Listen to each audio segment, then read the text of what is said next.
Comment sortir de la pauvreté et devenir riche en 6 mois, avec des multiples sources de revenus?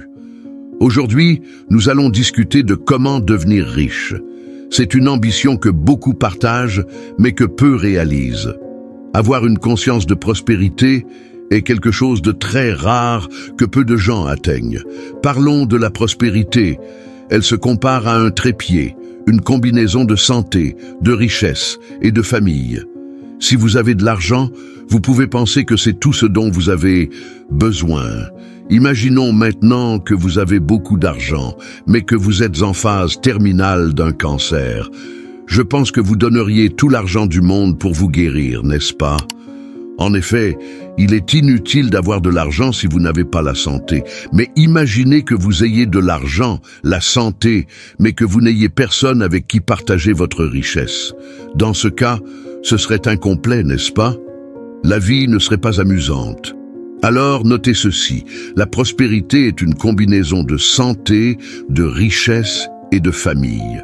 C'est cela qui constitue la véritable prospérité. Faisons un exercice. Commentez ceci. La prospérité, c'est l'argent, la santé et la famille. Juste commentez cela. La prospérité, c'est l'argent, la santé et la famille. Dès que je vois ce commentaire, je vous donnerai un petit cœur. Parlons maintenant de l'argent. Qu'est-ce que le succès financier? Le succès financier, c'est quand vous ne cessez jamais d'acheter quelque chose par manque d'argent, ou que vous n'arrêtez pas de faire quelque chose que vous aimez faute d'argent. Si vous faites des choses dans votre vie que vous n'aimeriez pas faire à cause de l'argent, ou si vous arrêtez de faire des choses que vous aimeriez faire par manque d'argent, cela signifie que vous n'avez pas encore atteint ce niveau de succès financier et d'indépendance financière. Nous avons 4 niveaux financiers. Le niveau 1 est le niveau de survie. Comme le mot l'indique, vous survivez. C'est tout. Vous dépensez tout ce que vous avez gagné hier, et pire encore, vous finissez par dépenser plus que vous ne gagnez, créant ainsi une boule de neige de dette. Ce niveau 1 est terrible, n'est-ce pas? Cela signifie que vous dépensez plus que vous ne gagnez. Le niveau 2, c'est ce que j'appelle échanger 6 pour une demi-douzaine. En d'autres termes, vous dépensez ce que vous gagnez. Il ne reste rien, il reste toujours 0. Le niveau 3, c'est sous le matelas. Vous gagnez plus que vous ne dépensez, mais vous ne savez pas comment faire fructifier cet excédent. Logiquement, vous perdez de l'argent à cause de l'inflation si vous faites cela. Enfin, nous avons le niveau 4 qui consiste à gagner, dépenser moins que ce que vous gagnez et faire fructifier le reste de l'argent chaque mois. De cette manière, vous acquérez l'indépendance financière que malheureusement, seulement 5% de la population mondiale possède. Alors, qu'allons-nous discuter ici? C'est comment vous pouvez acquérir la conscience de prospérité pour que l'argent travaille pour vous, au lieu que vous ayez à travailler dur pour l'argent. La conscience de prospérité vous permet de vivre dans cet univers sans effort, avec ou sans argent. Il est plus facile de vivre la vie avec de l'argent que sans, mais il y a des gens qui vivent dans ce monde de manière très agréable, sans avoir beaucoup d'argent. Cependant, ce n'est pas le chemin que nous choisissons ici. Nous choisissons le chemin de la prospérité, où vous apprenez à générer de la richesse. Pour apprendre à générer de la richesse, il est nécessaire de comprendre la roue de l'abondance. La prospérité dans votre vie est directement proportionnelle à la vitesse à laquelle la roue de l'abondance tourne dans votre vie. Vous vous demandez peut-être pourquoi la roue de l'abondance ne tourne pas plus vite dans votre vie. Peut-être qu'elle ne tourne pas à cause de blocages émotionnels. Cela peut être l'une des raisons. Peut-être pensez-vous que l'argent est sale, que les riches ne vont pas au paradis. Il est plus facile pour un chameau de passer par le trou d'une aiguille que pour un riche d'entrer au paradis. Une autre raison pourrait également être l'ignorance des lois de la richesse. Ces lois sont gagner, dépenser, épargner, vivre. Ce sont des lois universelles qui fonctionnent partout et qui devraient être enseignées dès l'enfance. La plupart des gens naissent et quittent cette vie sans jamais les apprendre. C'est pourquoi nous en parlons aujourd'hui, car nous voulons une direction différente pour nos vies, n'est-ce pas? Ces lois sont gagner, dépenser, épargner, vivre. Ce sont des lois universelles qui fonctionnent partout et qui devraient être enseignées dès l'enfance.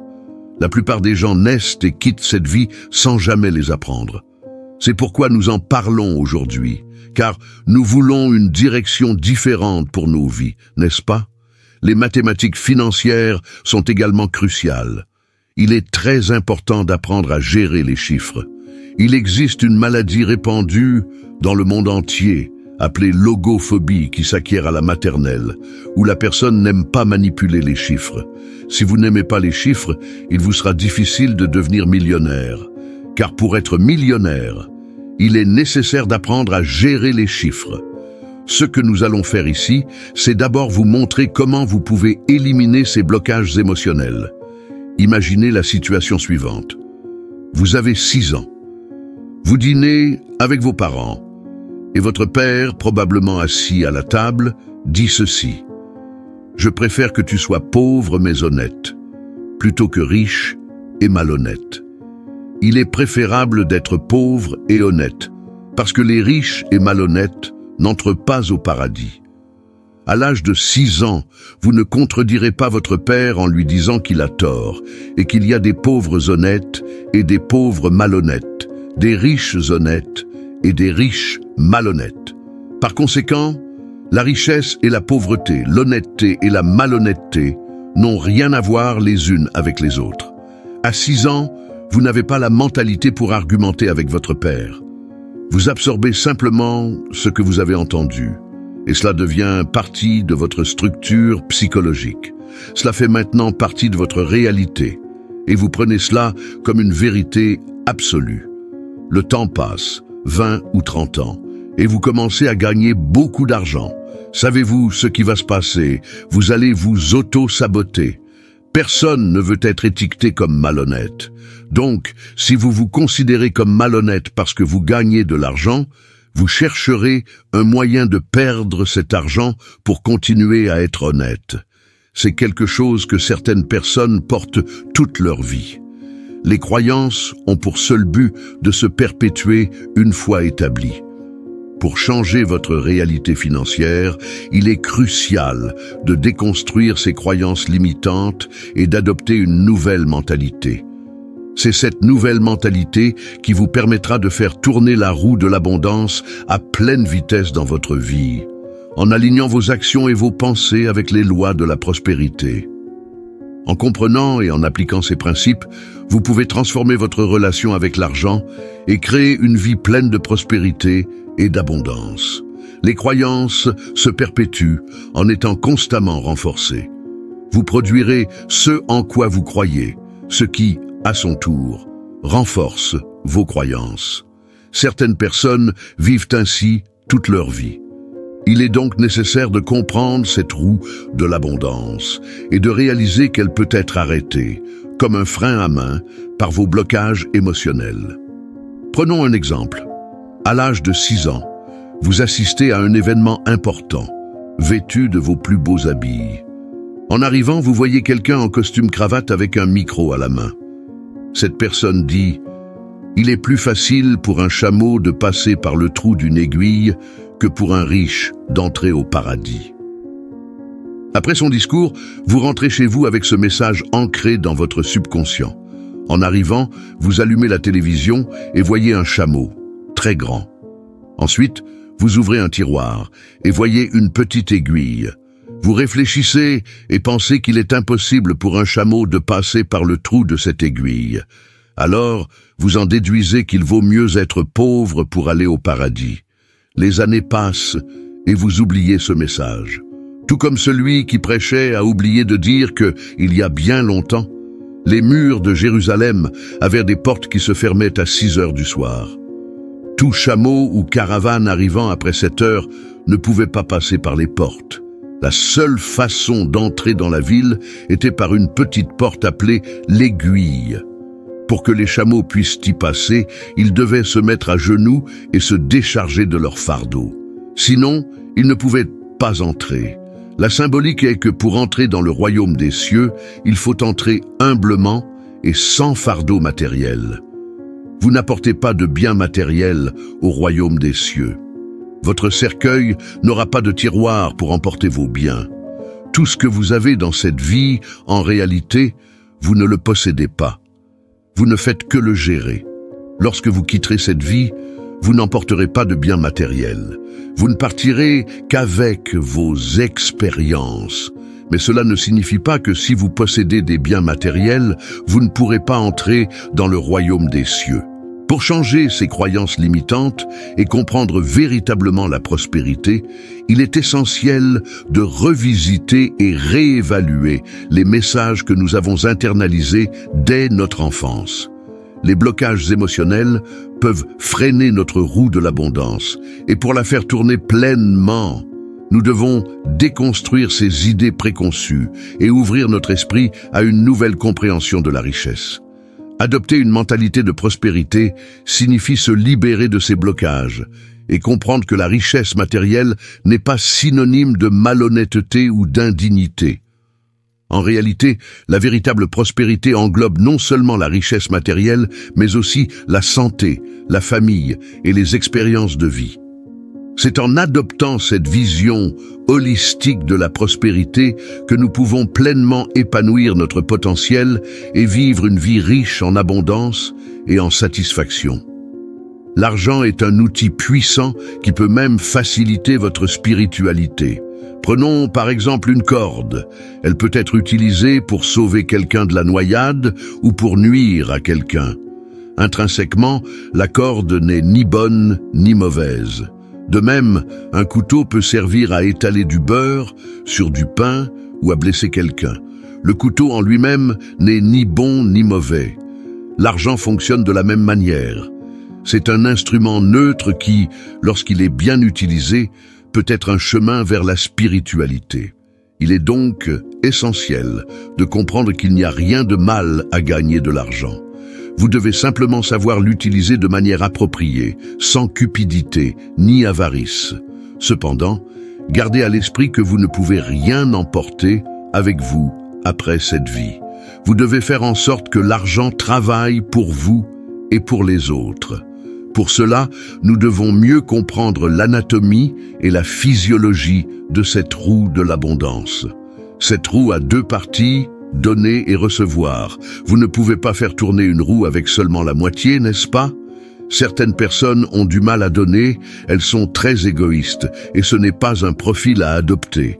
D'autres ont des problèmes à recevoir, elles sont très arrogantes et nous ne devons pas être comme ça non plus. Enfin, certaines personnes rencontrent des difficultés dans les deux aspects.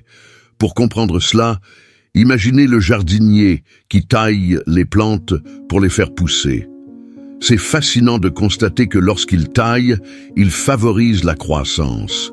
De même, lorsque vous donnez, c'est comme si vous tailliez l'arbre de l'argent. L'acte de tailler l'arbre de l'argent peut se traduire par des dons sous forme de générosité ou de charité.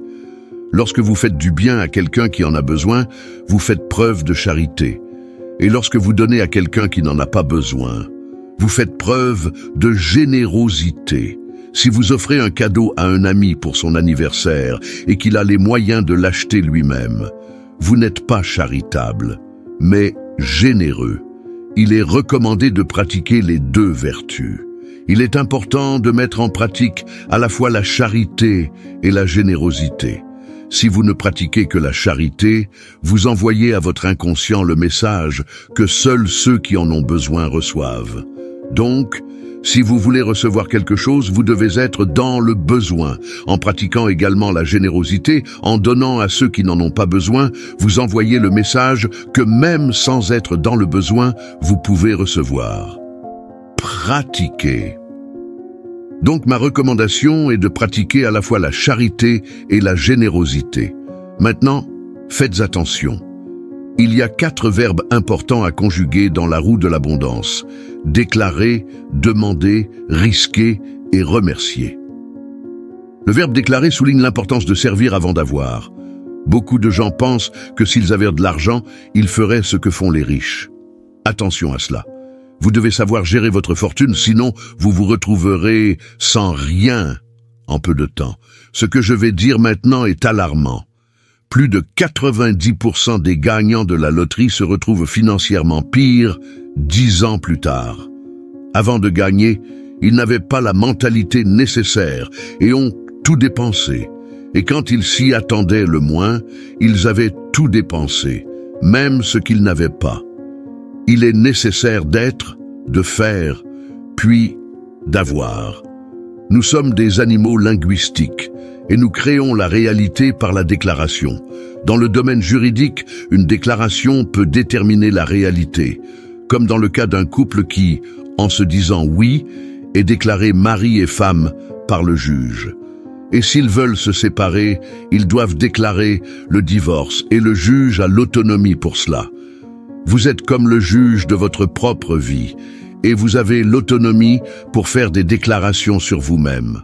Si vous déclarez que vous êtes prospère, vous adoptez des comportements en accord avec la prospérité et par conséquent, vous atteignez la prospérité. Ne sous-estimez donc pas le pouvoir du verbe déclarer et faites vos déclarations dans les domaines que vous jugez nécessaires. En outre, il est important de travailler sur la conjugaison du deuxième verbe, qui est demander. Demander génère du pouvoir. Et souvent, les personnes timides rencontrent des difficultés dans la vie parce qu'elles ne savent pas demander. Comme le dit le proverbe, qui ne demande pas n'obtient rien. Sans demander, l'univers ne peut pas répondre à vos souhaits. Vous devez demander à Dieu ce que vous voulez. Le troisième point est d'apprendre à prendre des risques. Apprendre. Sans prendre de risques, il vous sera difficile d'être prospère. Il n'y a pas de moyen de devenir riche sans prendre de risques. Elisabeth Kübler-Ross, une psychologue suisse qui a vécu aux États-Unis, a consacré une partie significative de sa vie à enseigner aux gens la mort. Dans un cours de 10 jours, elle offrait une expérience d'apprentissage sur la préparation à la mort. Le dernier jour, elle appliquait un test pour vérifier si les participants étaient prêts à affronter la mort. Ils ont tous répondu de manière similaire à une question spécifique. Si vous deviez vivre votre vie à nouveau, prendriez-vous plus de risques? Cette constatation souligne l'importance de prendre des risques calculés dans la vie. Quand vous, qui écoutez, atteindrez 90 ou 95 ans, si quelqu'un vous demande ce que vous feriez si vous pouviez vivre votre vie à nouveau, vous répondriez probablement de la même manière. Comprenez que prendre plus de risques ne signifie pas agir de manière imprudente, mais plutôt prendre des risques calculés. Voici un bon exemple.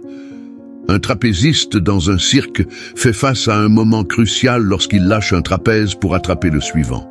Il vérifie si l'autre trapèze est en chemin. Pendant cet intervalle, en passant de l'un à l'autre, il traverse un moment de vulnérabilité.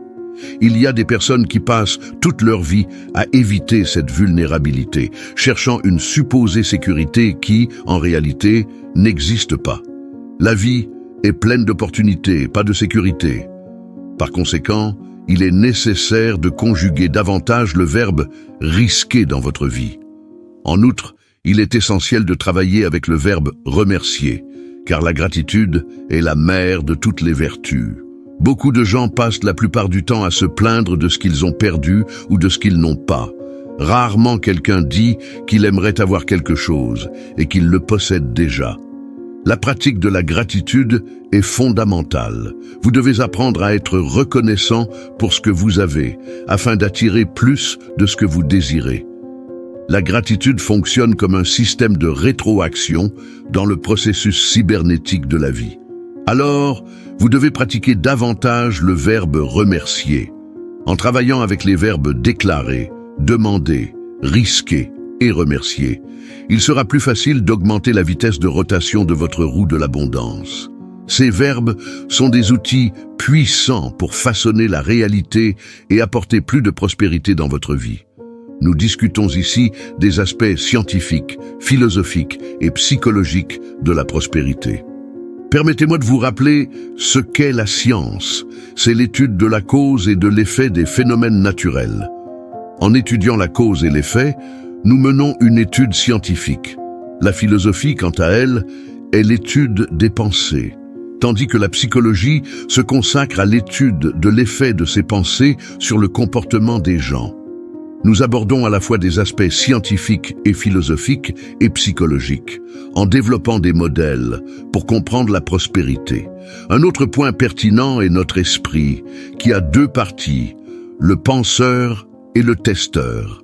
Le penseur pense et le testeur teste. Le penseur ne fait que penser et rien de plus. Le testeur, quant à lui, teste ce que le penseur a pensé. Par exemple, si vous pensez que gagner de l'argent est difficile, vous avez raison. Si vous pensez que c'est facile, vous avez aussi raison. La phrase « si vous pensez que vous pouvez » ou « si vous pensez que vous ne pouvez pas de toute façon, vous avez raison » illustre cette grande réalité. Le testeur va confirmer ce que le penseur a pensé, se manifestant dans l'univers physique, y compris dans votre compte bancaire. Voici le grand secret de la prospérité, la qualité d'être présent. Pour mieux illustrer, imaginez que c'est vendredi soir. Vous venez de rentrer du travail, vous allumez la télévision et commencez à regarder les résultats de la loterie. Par coïncidence, vous avez acheté un billet. Vous le sortez de votre poche et réalisez que c'est un billet gagnant. Le numéro à la télévision est le même que celui de votre billet. Et vous venez de gagner 1 million de dollars.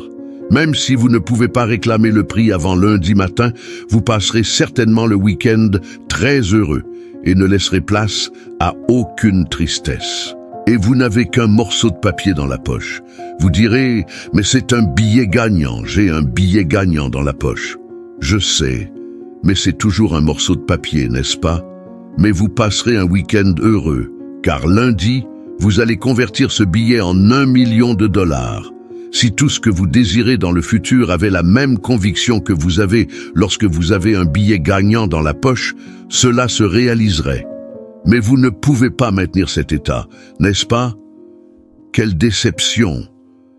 Parfois, vous vous enthousiasmez lorsque vous atteignez un objectif, mais vous ne pouvez pas maintenir cet état très longtemps. Savez-vous quel est le secret de la prospérité? Le secret pour y arriver est la qualité d'être présent. Qu'est-ce que vous voulez? Je veux 1 million de dollars. Imaginez un instant l'attrait de posséder 1 million de dollars, le sentiment de sécurité, de joie et de liberté que cela apporterait est indéniable. Maintenant, imaginez ressentir cette exaltation chaque jour, à toute heure. Cela semble être un rêve, n'est-ce pas? Cependant, atteindre et maintenir un tel état ne relève pas seulement du désir. Cela nécessite de comprendre les rouages profonds de votre propre esprit. Dans notre exploration, commençons par un modèle fondamental, l'esprit. Contrairement à une croyance courante, l'esprit ne se limite pas uniquement à votre cerveau. Il imprègne chaque centimètre de votre être, des neurones qui s'activent dans votre tête jusqu'au bout de vos orteils. Si vous vous coupez, observez comme cela guérit miraculeusement. Cette intelligence réside dans tout votre corps, pas seulement dans vos pensées ou émotions. Cet esprit corporel est étroitement lié à une intelligence supérieure et divine. Grâce à cette connexion, nous avons la capacité de manifester des désirs et des aspirations du monde métaphysique dans notre existence physique. C'est comme créer quelque chose à partir de rien.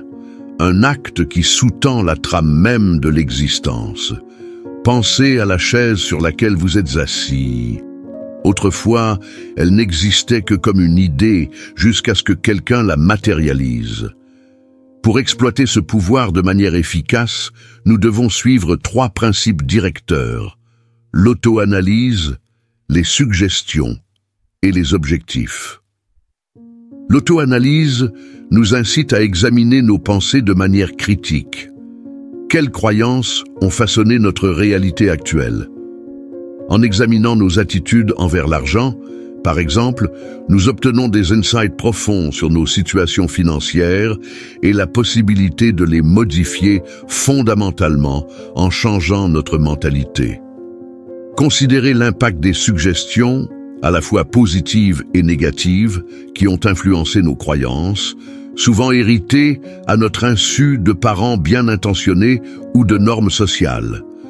Par exemple, des professions comme médecin ou avocat sont perçues comme nécessitant une éducation formelle, tandis que des rôles comme celui de parent ou de mentor manquent de préparation structurée malgré leur importance cruciale.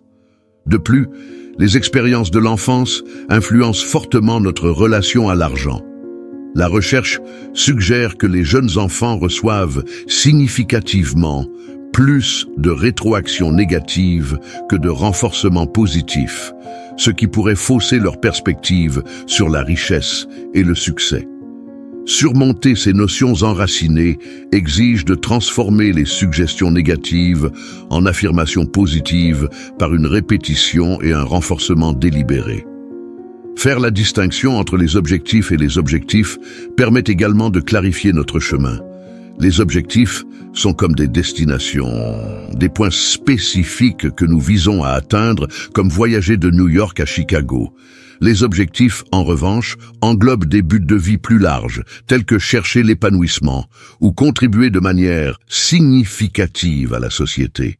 Identifier le but de votre vie, votre raison d'être, détient un pouvoir transformateur, alignant vos ambitions sur un sens plus profond qui transcende simplement le gain matériel. En plongeant dans les lois de la richesse, il devient évident que comprendre ces distinctions nous permet de naviguer dans la vie avec clarté et objectif. Chaque principe, de l'auto-analyse à la définition des objectifs, contribue à une approche globale pour atteindre l'abondance et l'épanouissement. En entreprenant ce voyage d'autodécouverte et d'alignement, nous nous ouvrons à un royaume où les miracles se manifestent, l'énergie s'amplifie, et les obstacles se dissolvent, annonçant une nouvelle aube de possibilités. En conclusion, réfléchissez profondément. Quel est votre but dans cette vaste tapisserie de l'existence? Répondre à cette question et aligner vos objectifs, en conséquence, prépare le terrain pour des transformations profondes dans votre vie. Ensemble, explorons les lois de la richesse et découvrons les secrets pour libérer votre plein potentiel. Les lois de la richesse sont des concepts qui devraient en réalité être enseignés dès la maternelle.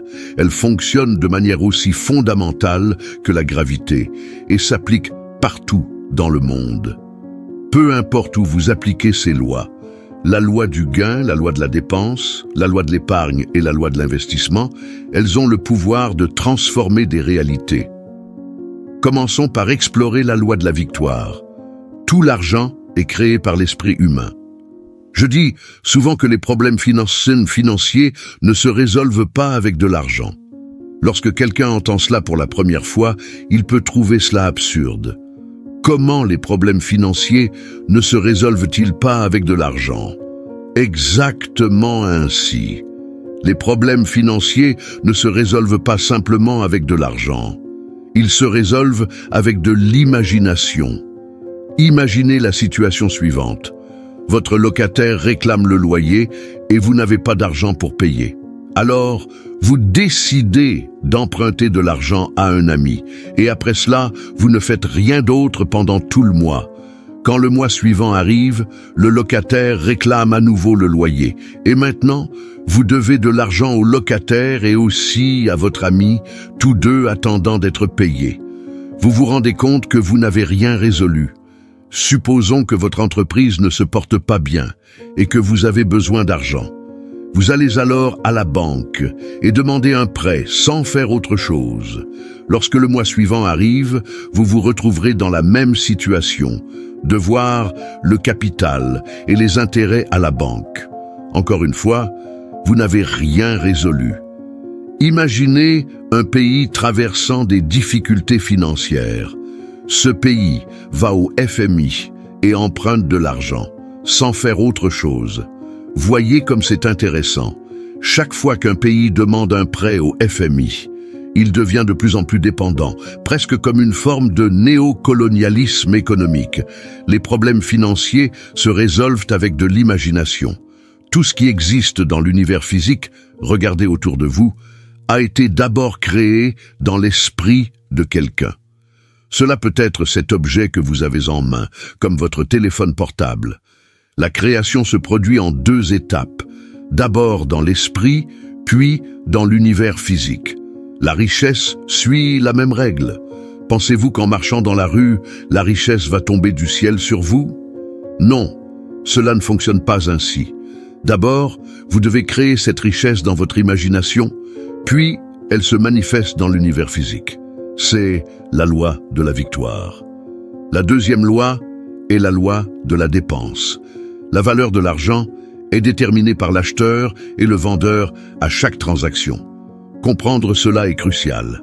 Imaginez que vous parcourez vos réseaux sociaux un dimanche matin et que vous voyez une annonce pour une voiture que vous aimeriez acheter, mais elle est chère. Allez la voir, vous ne savez jamais. Peut-être que la personne sera prête à la vendre à un prix plus bas. Appelez, demandez des réductions. Vous ne savez jamais ce qui peut arriver. La valeur de l'argent est déterminée par l'acheteur et le vendeur à chaque transaction. Maintenant, imaginez que vous naviguez sur une rivière très dangereuse et que soudainement votre bateau coule. Imaginons que vous ayez un sac à dos contenant 10 000 €, soigneusement emballé et protégé. Vous rencontrez une personne qui a passé toute sa vie dans les champs et n'a jamais eu de contact avec de l'argent. Cette personne possède une pirogue et vous souhaitez qu'elle vous emmène 10 km en aval. Vous lui proposez 10 000 €. Pensez-vous qu'elle accepterait? Probablement pas. En effet, pour elle, cet argent est un concept complètement étranger. Maintenant, imaginez que vous êtes à Miami et que vous offrez 10 000 € à quelqu'un pour qu'il vous conduise 100 km en amont. Il est fort probable que cette personne accepterait sans hésiter. Cela illustre bien comment la valeur de l'argent est déterminée par l'acheteur et le vendeur dans chaque transaction. La richesse ne réside pas seulement dans le montant que l'on gagne, mais dans la capacité à dépenser judicieusement. Si vous gagnez 20 000 rials par mois et dépensez 19 000, il vous reste 1 000 à la fin du mois. En revanche, si vous gagnez 10 000 rials et dépensez 11 000, vous vous retrouvez endetté de 1 000 rials chaque mois. Fait intéressant, la société applaudit souvent celui qui gagne beaucoup et dépense tout, plutôt que celui qui gagne moins, mais sait épargner et gérer son argent de manière efficace. La situation peut devenir encore plus compliquée. Vous devez apprendre à gérer vos dépenses, un sujet que nous aborderons plus en détail plus tard. Passons maintenant à la 3e loi, celle de l'épargne. Savez-vous comment épargner correctement? Commencez par mettre en place ce que j'appelle le 10e personnel. Cela consiste à mettre de côté 10% de vos revenus pour vous-même.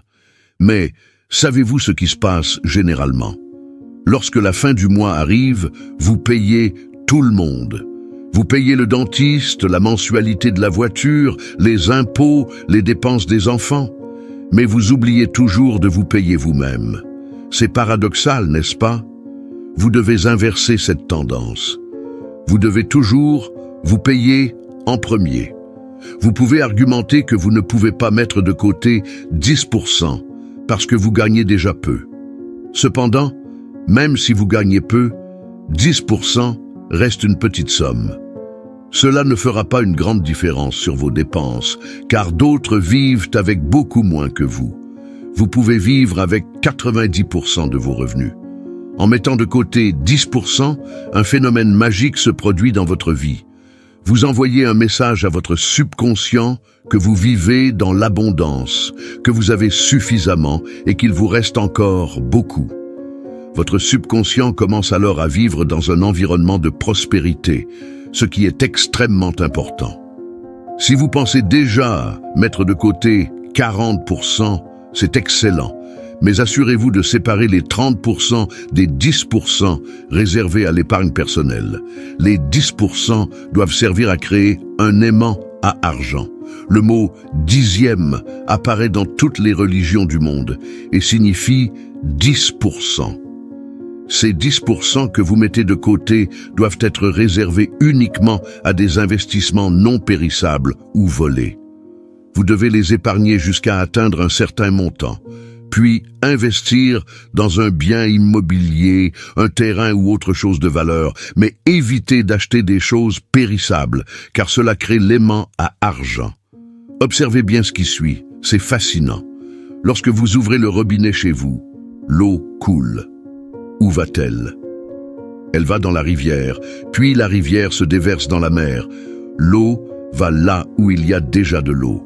L'amour va vers ceux qui ont de l'amour.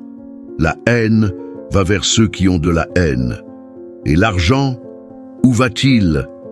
L'argent va vers ceux qui en ont déjà. L'argent ne va pas vers les pauvres, il va vers ceux qui ont déjà de l'argent. Vous vous rendez à la banque et demandez un prêt parce que vous êtes endetté. Le banquier vous dit « non, non et encore non ». Mais si vous montrez que vous n'avez pas besoin d'argent, il vous proposera un prêt, car la banque vit des intérêts. C'est paradoxal, n'est-ce pas? Ceux qui ont besoin de crédit ne l'obtiennent pas, tandis que ceux qui n'en ont pas besoin en obtiennent. L'argent attire ce qui lui ressemble. En commençant à appliquer le dixième personnel, vous commencerez à attirer plus d'argent. C'est pourquoi le dixième est important, ce dixième personnel que vous devez mettre en pratique. Maintenant, passons à la loi de l'investissement. L'investissement est un pilier fondamental de la gestion financière, mais il est souvent mal compris. Pour beaucoup, l'investissement semble être un mystère, alors qu'en réalité, il s'agit de faire travailler l'argent pour vous au lieu de travailler pour obtenir de l'argent. Il est essentiel de choisir des investissements légaux, car investir dans quelque chose d'illégal n'est jamais une option viable. Vous devez rechercher des opportunités qui offrent un bon équilibre entre rentabilité, sécurité et liquidité. La rentabilité, la sécurité et la liquidité sont les trois critères cruciaux d'un investissement. Certains placements doivent être envisagés à long terme. Dans ce cas, vous n'êtes pas tellement préoccupé par la liquidité, mais vous devez vous assurer qu'ils sont sûrs et rentables. D'autres investissements nécessitent une plus grande liquidité. Vous pourriez accepter une rentabilité moindre si vous pouvez retirer votre argent à tout moment. Par exemple, en plaçant votre argent dans un compte d'épargne, vous pouvez le retirer quand vous le souhaitez. Mais se contenter de suivre les lois de la richesse, gagner, dépenser, épargner et investir n'est pas suffisant. Bien que ces principes soient essentiels, il est tout aussi important de considérer les aspects psychologiques. Il existe des freins psychologiques importants qui peuvent entraver votre capacité à générer des revenus. Par exemple, si vous visitez une ville et y vivez une expérience négative, vous serez probablement réticent à y retourner. De même, l'approbation des parents joue un rôle crucial. Beaucoup de gens ressentent une pression inconsciente à ne pas dépasser les revenus de leurs parents, de peur de les humilier. Cette nécessité de ne pas surpasser ses parents, même si elle est inconsciente, affecte environ 30% des personnes dans le monde et agit comme un frein à l'abondance. Le syndrome de désapprobation parentale peut constituer un obstacle majeur à la croissance financière. Il est donc crucial de travailler sur ces aspects psychologiques avant de mettre en œuvre les lois de la richesse, telles que gagner, dépenser, épargner et investir. Enfin, l'honnêteté est une valeur essentielle. Trop souvent, les gens préfèrent rester pauvres et honnêtes plutôt que de devenir riches et malhonnêtes. L'intégrité doit guider vos choix financiers pour garantir une vie équilibrée et prospère. Il est important de surmonter les pensées limitantes liées à l'honnêteté et à la richesse. Vous devez aussi changer votre perception de la mortalité. La peur de la mort imminente, le sentiment que la vie pourrait se terminer à tout moment, peut être un lourd fardeau. Au moment de la naissance, lorsqu'un enfant respire pour la première fois, il commence à inspirer, et la vie se termine avec l'expiration, d'où le terme « expirer » pour la mort. Cette sensation de douleur liée à la respiration peut être codée dans le cerveau comme un sentiment de mort. Il est crucial de vivre avec l'idée que nous avons le potentiel de vivre éternellement. Combien de personnes connaissez-vous à 65 ans, capables d'être utiles à l'humanité, qui planifient leur mort? En réalité, ceux qui vivent longtemps, qui atteignent 90 ou 100 ans, sont souvent ceux qui se lancent continuellement de nouveaux défis et qui sont constamment créatifs dans leur esprit. La vie ne s'arrête pas à un âge avancé. Au contraire, elle continue à évoluer pour ceux qui cherchent à grandir et à innover. Avoir de nouveaux objectifs, comme si vous alliez vivre pour toujours, est d'une importance capitale. Il est essentiel de se projeter dans l'avenir avec une vision à long terme, comme si le temps n'était pas une contrainte. Cela nous amène à aborder un autre aspect du point de vue psychologique, l'excuse du karma. Je ne suis pas ici pour débattre de l'existence ou non du karma, mais pour aborder une question cruciale. Certains utilisent le karma comme excuse pour justifier leur incapacité à accumuler de la richesse dans cette vie, affirmant que leurs difficultés sont dues à des dettes karmiques de leur vie passée. Permettez-moi de clarifier cela. Si votre vie passée était plus importante que celle-ci, vous vivriez probablement encore cette vie passée plutôt que celle-ci. En réalité, ce qui prime sur le karma, ce qui est encore plus déterminant que tout, c'est notre libre arbitre. Nous possédons cette liberté de choix à chaque instant. Vous avez le pouvoir de progresser ou de reculer, de vous élever ou de stagner. Ce libre arbitre est une caractéristique fondamentale, et même Dieu ne peut nous en priver, car il nous l'a lui-même accordé. Chaque individu a le droit de choisir librement son chemin. Si nous étions destinés à suivre un script déjà écrit, cela manquerait de respect envers l'humanité. Nous sommes en réalité les co-créateurs de notre existence, modelant notre destin à chaque décision que nous prenons. J'aimerais aussi discuter de certains mythes populaires. Quand je parle de mythes, c'est parce qu'il y a souvent une confusion entre hasard et causalité. Le hasard signifie que quelque chose arrive par chance, alors que la causalité implique qu'il y a une cause spécifique derrière les événements. Beaucoup de gens confondent ces deux notions. Par exemple, certaines personnes pensent que pour gagner de l'argent, il faut travailler énormément, ce qui est loin d'être toujours vrai. Il est crucial de travailler de manière intelligente plutôt que simplement de manière acharnée. Prenons l'exemple d'un homme qui est devenu millionnaire à l'âge de 65 ans. Lors d'une interview télévisée, on lui a demandé pourquoi il avait attendu si longtemps pour accumuler sa fortune. Pourquoi pas à 55 ans ou à 45 ans? Il a répondu « J'étais tellement occupé à travailler que je n'avais pas le temps de gagner de l'argent. » Quelle réponse profonde! Parfois, l'individu est tellement absorbé par ses tâches quotidiennes qu'il oublie de prendre du recul et de voir les choses sous un angle plus large. Je ne sais pas si c'est votre cas, mais il est parfois crucial de prendre des vacances. De retour de vacances, vous pouvez vous sentir régénéré et inspiré par de nouvelles idées. Ainsi, travailler intensément sans faire de progrès peut être un signe qu'il est temps d'évaluer votre approche. Un autre mythe courant est l'idée que l'on ne peut pas gagner de l'argent tout en s'amusant. Certaines personnes disent « Pendant la semaine, je gagne de quoi subvenir aux besoins de ma famille. Et le week-end, je fais ce que je veux. » Mon ami, laissez-moi vous dire quelque chose. Ce que vous faites pour le plaisir, quelqu'un le fait professionnellement. Peu importe ce que vous aimez, il est fort probable qu'il existe des professionnels dans ce domaine. L'idéal est de transformer un hobby en profession. Vous ne travaillerez plus jamais. Vous serez toujours en vacances. La clé est d'avoir une profession pour laquelle vous seriez heureux même sans salaire, puis de percevoir une petite rémunération pour cela. Vous serez ainsi toujours satisfait, en train de faire ce que vous aimez. Il est essentiel d'aimer ce que vous faites et de faire ce que vous aimez. Les deux doivent se rejoindre. Peu importe ce que vous faites, il y aura toujours des aspects que vous appréciez moins. Par exemple, j'adore créer des vidéos pour YouTube, mais cela implique de rédiger plusieurs scripts chaque jour, passer des heures à écrire un seul script sans savoir s'il sera largement regardé. Cela peut être extrêmement épuisant, recherche, correction des erreurs, etc. Lorsque je commence à me frustrer, je me rappelle que c'est une partie intégrante de ma vie.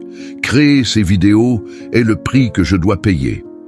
Pour rendre le processus plus agréable, j'utilise parfois de l'intelligence artificielle pour m'aider dans la création. Il est important d'accepter que même en faisant ce que l'on aime, il y aura toujours des aspects moins plaisants. Il est impératif d'aimer ce que vous faites, car cela vous complète pleinement. Le troisième mythe que nous devons aborder concerne la notion d'occupation. Beaucoup de gens disent « Vous savez pourquoi je ne gagne pas d'argent ? Parce que je n'ai pas la même profession que mon frère. » Quelle est la profession de votre frère ? Vous pouvez même fabriquer des aiguilles et devenir millionnaire. Ce n'est pas la profession en soi qui détermine la richesse, mais la manière dont vous l'exercez. Permettez-moi de vous donner un exemple. Les hommes les plus riches du monde, en général, n'étaient pas des érudits. Thomas Edison n'a reçu que 3 mois d'éducation formelle et Henry Ford n'a terminé que la 2e année de l'école primaire. Bill Gates, qui détient 3 records mondiaux et a accumulé 100 milliards de dollars, la plus grande fortune de l'histoire de l'humanité, a réalisé cela en un temps record de 12 ans et est devenu l'homme le plus jeune et le plus riche du monde à l'âge de 32 ans. Il a lui-même quitté l'université pour fonder Microsoft. Ainsi, l'excuse de l'absence de diplôme universitaire ne justifie absolument rien. En revanche, les personnes excessivement intellectuelles rencontrent souvent des difficultés à payer leurs factures à la fin du mois. Si vous avez un proche, un ami ou un voisin très intellectuel, vous constaterez peut-être que sa famille doit parfois collecter de l'argent pour l'aider à payer ses factures. Cela ne signifie pas que je vous encourage à arrêter vos études. Je veux simplement dire que l'étude à elle seule ne suffit pas. Vous ne pouvez pas faire un gâteau uniquement avec de la farine, du beurre ou des œufs. Ce sont des ingrédients nécessaires, mais ils ne suffisent pas seuls. De même, le savoir et l'éducation ne sont que des ingrédients dans la recette du succès financier. Si cela était vrai, tous les intellectuels seraient millionnaires, n'est-ce pas? Donc, ce mythe populaire est à déconstruire. Un autre mythe populaire est l'idée qu'il n'y a pas assez d'argent pour tout le monde. En réalité, le marché financier est en pleine expansion. Le pouvoir d'achat de l'humanité aujourd'hui s'élève à des niveaux astronomiques, de l'ordre de 4 fois 10 puissance 15 milliards de dollars. Imaginez expliquer cela à l'époque des cavernes. Quelle était la richesse mondiale alors? Pratiquement rien. Maintenant, regardez où nous en sommes aujourd'hui. Le produit intérieur brut mondial, qui est une quantité astronomique, a été créé par l'esprit humain. Au Brésil, nous devons vraiment en parler, car dans des pays comme la Suède ou la Suisse, on se moquerait de moi. Là-bas, tout est déjà en place. Ici, nous avons encore un long chemin à parcourir, mais cela fait aussi partie de notre paradis d'opportunités. Chaque étranger vivant au Brésil repart avec la conviction que le Brésil est un véritable paradis d'opportunités. Pourtant, c'est souvent le Brésilien lui-même qui ne voit pas cette richesse d'opportunités. Il est crucial de comprendre que la richesse n'a rien à voir avec la géographie ou la topographie. Elle dépend de ce qui entre dans vos oreilles, de votre capacité à recevoir et à interpréter les informations. Il est donc essentiel de comprendre tout cela et de saisir le concept du magnétisme de l'argent. Ce concept est lié au 10e personnel dont nous avons parlé. Nous avons déjà exploré de nombreuses idées ici. Je vous recommande vivement d'écouter cette vidéo plusieurs fois. Plus vous l'écouterez, plus elle sera gravée dans votre subconscient, renforçant ainsi votre compréhension et votre capacité à appliquer ces concepts dans votre vie. Nous entamons nos discussions en abordant les thèmes essentiels de la prospérité, de la santé, de la richesse et de la famille. Nous explorons le succès financier et la conscience de la prospérité sur le plan financier. Nous évoquons la survie, les changements fréquents, les économies sous le matelas et l'indépendance financière. Nous plongeons dans le concept de la roue de l'abondance en abordant les notions de demande, de réception, de déclaration et de gratitude. Nous traitons également les aspects scientifiques, philosophiques et psychologiques liés à ces thèmes. Nous introduisons le modèle de la pensée en distinguant le penseur du testeur. Le penseur imagine, tandis que le testeur met en pratique. En modifiant vos pensées, vous modifiez votre vie. Nous illustrons le processus créatif où vous devenez le co-créateur de votre existence, en intégrant des principes tels que l'auto-analyse, la suggestion et la définition d'objectifs. Nous faisons la distinction entre objectif et but. L'objectif se réfère à ce que vous souhaitez accomplir, tandis que le but désigne les activités spécifiques qui vous mèneront à atteindre cet objectif. Vous ne réalisez votre mission que lorsque vous mourrez. Si vous êtes encore en vie, cela signifie que vous continuez à travailler sur votre mission. Ensuite, nous abordons les lois de la richesse, la loi de la réussite, la loi des dépenses, la loi de l'épargne et la loi de l'investissement. Toute richesse est créée par l'esprit humain. La richesse ne va pas vous tomber dessus simplement parce que vous vous promenez dans la rue. Pour devenir riche, vous devez apprendre à créer. La valeur de l'argent est déterminée par les échanges entre acheteurs et vendeurs à chaque transaction. Nous soulignons que ce qui a de la valeur pour l'un peut également avoir de la valeur pour l'autre. Nous parlons de l'importance de l'épargne. Si vous savez épargner, mettez de côté 10% de vos revenus et utilisez ces fonds avec générosité et pour des œuvres caritatives. Nous discutons aussi de l'importance de faire travailler votre argent pour vous, plutôt que de travailler pour de l'argent. Nous examinons les critères de liquidité, de rentabilité, de sécurité et, bien sûr, de légalité dans vos investissements. Nous explorons les aspects psychologiques de la prospérité. Travailler dur n'est pas la clé de la richesse. Je ne dis pas qu'il ne faut pas travailler, mais le simple fait de travailler n'est pas suffisant. Vous devez rechercher quelque chose que vous aimez et transformer votre passe-temps en profession. Plus important que votre érudition est votre compétence en action. Avant de vous concentrer sur les livres et l'étude, vous devez mettre les choses en pratique. Le niveau de formation ne détermine pas nécessairement vos gains financiers. L'univers est un lieu potentiellement abondant. Pour conclure, prêtez une attention particulière à ce que je m'apprête à vous dire. Imaginez que vous vous rendiez dans un cimetière et que vous puissiez discuter avec ceux qui reposent là. Vous entendriez de leur part un sentiment de regret profond. Ils diraient que la vie leur a paru trop courte, qu'ils n'ont pas eu le temps de réaliser tout ce qu'ils auraient voulu faire. Ce constat poignant devrait vous pousser à une réflexion profonde. Vous êtes né pour évoluer, pour croître. Alors ne laissez rien ni personne entraver votre cheminement personnel. Vous écoutez ce message maintenant, mais la véritable question est de savoir si vous allez simplement écouter ou réellement mettre en pratique ce que vous avez appris. Je vous recommande de réécouter ce message au moins 7 fois pour ancrer ces concepts dans votre structure psychologique. Et après avoir assimilé toutes ces informations, il est crucial que vous les appliquiez. L'écoute seule ne suffit pas. Il faut passer à l'action. Ce savoir ne prendra de la valeur que lorsque vous le ferez passer du domaine de la pensée à celui de l'action. Vous, qui avez suivi ce discours jusqu'à la fin, Je vous encourage à laisser un commentaire simple mais significatif. Je suis allé jusqu'au bout. C'est tout ce que vous avez à écrire. Lorsque je verrai ce commentaire, je vous attribuerai un petit cœur en signe de reconnaissance. Ainsi se termine ma contribution pour aujourd'hui. J'espère que de nouveaux horizons s'ouvriront devant vous, que le vent soufflera doucement dans votre dos, que le soleil éclairera tendrement votre visage, que la pluie nourrira vos champs avec bienveillance. En attendant notre prochaine rencontre, que Dieu vous garde dans la paume de sa main. À présent, d'autres vidéos de notre chaîne apparaissent à l'écran.